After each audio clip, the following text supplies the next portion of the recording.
तो hello friend, आज हम बात करते हैं एसटीएमसी विद्यालय विकास एवं प्रबंधन समिति। पिछले वीडियो में हमने एसएमसी के बारे में बात की थी, तो अब बात करते हैं एसटीएमसी। ठीक है, एसटीएमसी की स्थापना देख लो 22 अप्रैल 1999 को। कक्षा 9 से 12 तक है वो एसटीएमसी के अंतर्गत है। ठीक है, और अध्यक्ष है इसके प्रधानाचार्य होते हैं स्कूल के, और सचिव है वो वरिष्ठ अध्यापक को बनाया जाता है, और इसमें आयु है वो 14 से 18 वर्ष के बच्चों की है। ठीक है, और इसके सदस्य वो 23 होते हैं।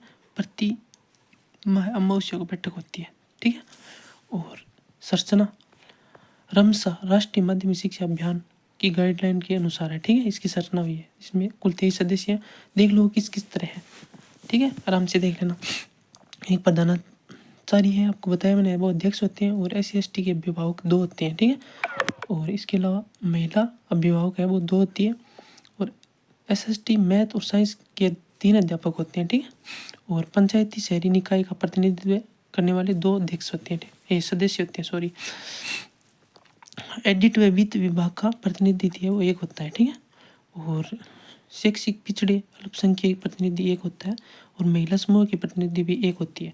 ग्राम शिक्षा विकास समिति सदस्य जो शिक्षाविद है वो 1 होते हैं, और विज्ञान कला मानविकी की पृष्ठभूमि वाले मनोनीत अधिकारी 1 होते हैं। ठीक है, इसके अलावा DEO द्वारा मनोनीत अधिकारी 1 होता है। ठीक है, ये हाईलाइट की हुई, थोड़ा गौर से देख लेना आप। ठीक है, और विद्यार्थी प्रतिनिधि है वो 2 होते हैं, और विधायक प्रतिनिधि 2 होते हैं। इसके अलावा प्राचार्य द्वारा नामित मुख्य शिक्षक सचिव, ठीक है, 1 होता है। वो वरिष्ठ अध्यापक भी हो सकता है या व्याख्याता भी हो सकता है। ठीक है, इस तरह कुल 23 होते हैं वो एसटीएमसी के तहत, वो इस तरह डिवाइड है।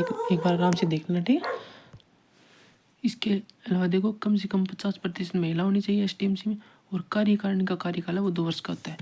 और इसमें एसटीएमसी के जो कार्य हैं वो देखो, प्रतिवर्ष 31 जुलाई से पूर्व विद्यालय विकास योजना तैयार करना है। ठीक है, एसटीएमसी की जो कार्य है वो प्रतिवर्ष 31 जुलाई से पूर्व विद्यालय विकास योजना तैयार करना है।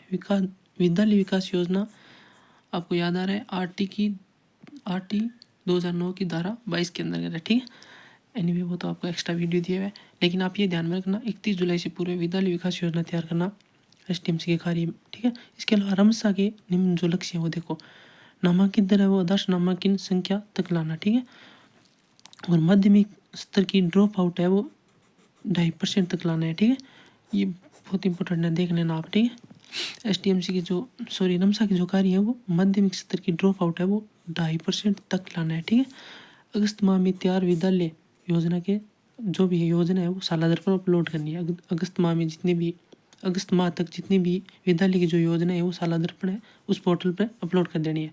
इनके अलावा प्रत्येक 3 माह में योजना प्रगति सालादर पर अपलोड करनी है। ठीक है, इसके अलावा वित्तीय प्रबंधन देखो, रमसा के खातों में प्राप्त राशि का रिकॉर्ड रखना, और वह राज्य केंद्र के अनुसार होना चाहिए।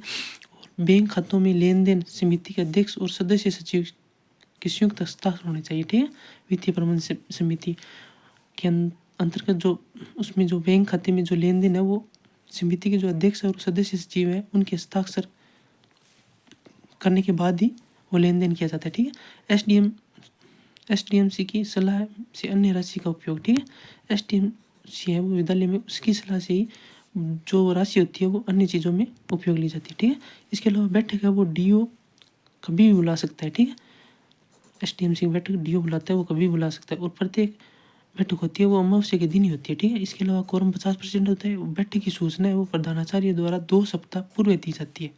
एसटीएमसी की बैठक है वो प्रधानाचार्य के द्वारा 2 सप्ताह पूर्व दी जाती है। ठीक है, इसके अलावा प्रगति सूचना प्रत्येक 3 माह में सालादर पर अपलोड की जाती है। ठीक है, इसके अलावा एसटीएमसी की कुल 2 समितियाँ, ये ध्यान रखना आप, एग्जाम में कन्फर्म क्वेश्चन आता है। एक तो विद्यालय भवन उप समिति है जिसके 6 सदस्य हैं, और एक शैक्षिक उप समिति है जिसके 8 सदस्य हैं। ठीक है, एसटीएमसी की 2 समितियाँ हैं। ठीक है, ये ध्यान रखना आप। एसटीएमसी की कुल 2 समितियाँ, एक विद्यालय भवन उप समिति और एक शैक्षिक उप समिति। ठीक है, इसमें तो विद्यालय के भवन वगैरह जो भी उनका मतलब डाटा होता है, और इसमें विद्यालय की जो भी गतिविधियाँ हैं बच्चों से समिति वो रखी जाती है। आप ये ध्यान रखना, विद्यालय भवन उप समिति में 6 सदस्य होते हैं, और शैक्षिक उप समिति में 8 सदस्य होते हैं, और उनके अध्यक्ष हैं वो प्रधानाध्यापक होते हैं। इसके अलावा आपको जो और कोई वीडियो चाहिए तो बता देना, बाकी हंसते रहिए, मुस्कुराते रहिए, आगे बढ़ते रहिए इनकी तरह। Bye bye.